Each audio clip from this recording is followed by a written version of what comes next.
Hello friends, welcome to KHR rocking updates.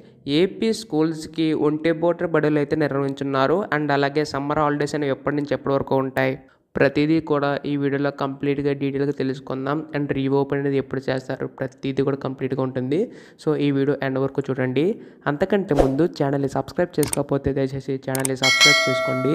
మీ యొక్క support ఉంటే ఇలాంటి వీడియోస్ నేను ఇంకా చేయగలుగుతాను. So please to subscribe. ఇంకా ఆలస్యం చేయకుండా వీడియోలోకి అయితే వెళ్ళిపోదాం.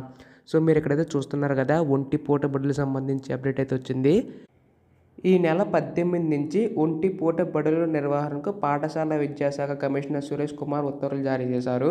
ఉదయం 7:45 నుంచి మధ్యాహ్నం 12:30 వరకు కూడా మనకి తరగతులు నిర్వహించాలని సూచించారు.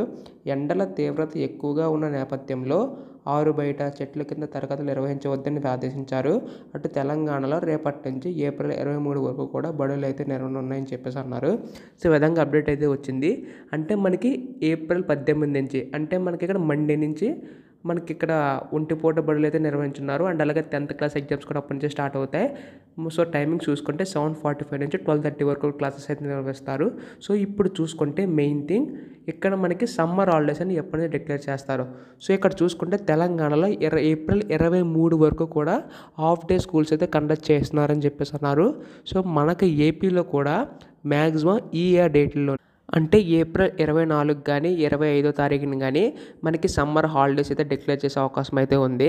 సో మనకి ఎప్పటిలాగానే ఈ విధంగా అయితే ఉంటుంది. అండ్ రీఓపెన్ చూసుకుంటే మనకి జూన్ నెలలో ఫస్ట్ వీక్ కానీ సెకండ్ వీక్ కానీ ఇక్కడ మళ్ళీ రీఓపెన్ చేసే అవకాశం అయితే ఉంది. సో దీనికి సంబంధించి అఫీషియల్ అప్డేట్ రాగానే మీకు అయితే ఇన్ఫార్మ్ చేస్తాను.